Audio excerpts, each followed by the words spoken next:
ओम साई राम। दिन गुरुवार को 7 राशि वाले पति बनेंगे और सुबह 5 बजे से लेकर 10 बजे के अंदर आप बरगद के वृक्ष पर अपनी मनोकामना हेतु 21 दाना चावल अर्पण करके आएंगे तो क्या चमत्कार होगा, ये हम आपको आज बताने जा रहे हैं। 10 जून दिन गुरुवार को सूर्य ग्रहण 1:40 से शुरू होगा और 6:41 तक यह ग्रहण का काल रहेगा, यानी इस बीच में सूतक लग जाएगा।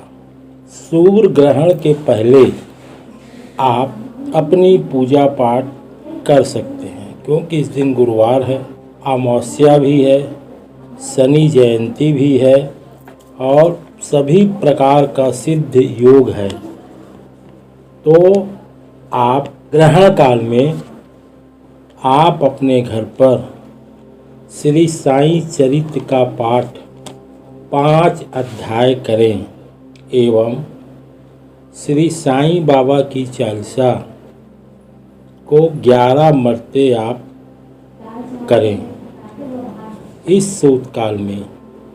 और इस सूत काल पर आप की घर की कोई महिलाएं अगर गर्भावस्था में है तो घर से बाहर ना निकले, घर की खिड़कियां बंद कर दे।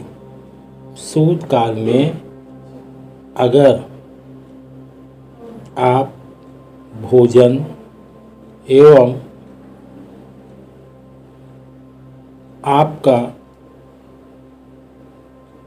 भोजन बन गया हो तो वहाँ तुलसी की पत्ता रखिए या गाय के गोबर के कंडे रखिए या आप वहाँ भूसा रखिए। इससे सूतक का प्रभाव अन्न पर, भोजन पर नहीं पड़ता है। आप इस ग्रहण काल के बाद आपको डोमारों को दान देना है और अन्न का भी दान देना है, जिससे आपके सारे संकट कष्ट दूर हो जाए।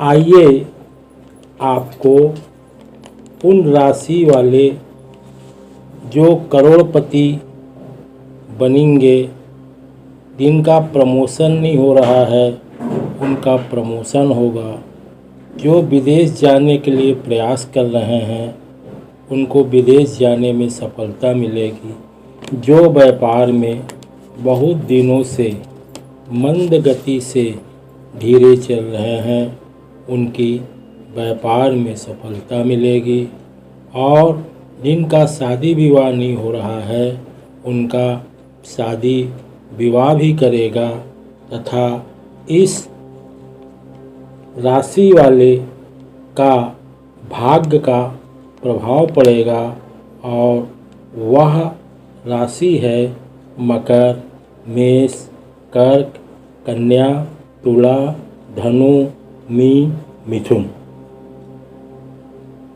साथ में बट सावित्री अमावस्या में जो आपको हमने कहा कि आप 21 दाना चावल उस वृक्ष पर आप डाल के प्रणाम करके आइए। इस कोरोना काल में अगर आप नहीं जा सकते हैं तो आप बुधवार के दिन बरगद की डंगाल अपने घर में लाकर आप विधिवत पूजा कर सकते हैं। इस पूजा में 2 बांस की टोकरी चाहिए, एक टोकरी में ब्रह्मा जी और उसी टोकरी में सावित्री ब्रह्म भी का मूर्ति स्थापित करिए और दूसरे टोकरी पर सती और सत्यवान की प्रतिमा रखिए और उनका जो भी श्रृंगार रहता है उस श्रृंगार को उसमें रखिए और विधिवत पूजा करिए, जिससे आपको सौभाग्यवती का आशीर्वाद मिलेगा। 21 दाना चावल के डालने से आपको क्या चमत्कार होगा। उसी बरगद के वृक्ष पर यमराज सत्यवान का जीवात्मा लेके गया हुआ था और सत्यवान वहीं पर मृत पड़ा हुआ था और सती सावित्री उसके पीछे लग गई। यमराज के पीछे कुछ दूर जाने के बाद यमराज ने देखा कि यह सावित्री मेरे पीछे लगी हुई है, तो यमराज ने कहा, सावित्री कुछ वरदान मांग लो। तब सती सावित्री ने कहा कि मेरे सास ससुर अंधे हैं, उनको आप प्रकाश दे दो। यमराज ने कहा, तथास्तु। फिर जीवात्मा को लेकर आगे बढ़ रहा था और यमराज भैंसे में बैठा हुआ था और उसके पीछे सावित्री भाग रही थी। फिर यमराज मुड़ के देखा कि ये तो पीछे ही लगी हुई है। तब यमराज ने कहा, सती सावित्री कुछ और मांग लो।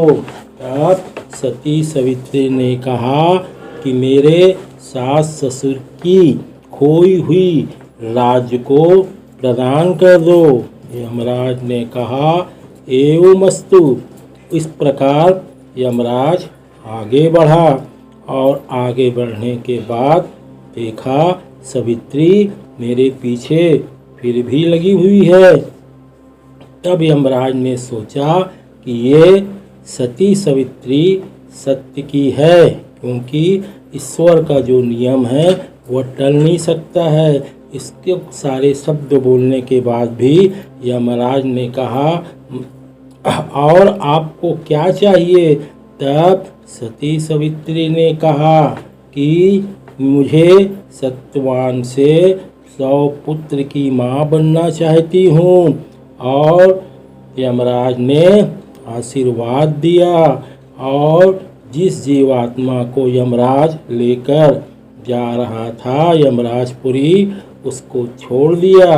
और जब बरगद के वृक्ष के पास सती सावित्री आई तो देखी कि उसका पति जिंदा होके उठ के बैठ गया। इस प्रकार का ये चमत्कार बट सावित्री का है। उसकी तपस्या से उसके सास ससुर की आँखें मिल गई। उसकी तपस्या से उसका खोया हुआ राज्य मिल गया और इस सत्य से 100 पुत्र की माँ बनने वाली कहने वाली से सत्यवान का प्राण मिल गया। अगर आप भी 21 नग चावल उस बट वृक्ष में डालेंगे तो सावित्री की तरह आपकी जो भी मनोकामना है वो पूरा होगा। ओम साईनाथ, ओम साईनाथ। अगर आपको यह वीडियो अच्छा लगता है तो आप शेयर करें और सबका कल्याण करें। ओम साई राम।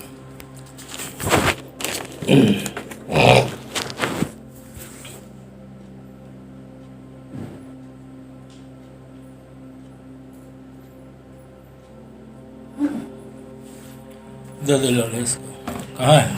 कुछ उसको करने दो। हाँ? बंद तो करने दो, सेव तो करने दो जो बोले।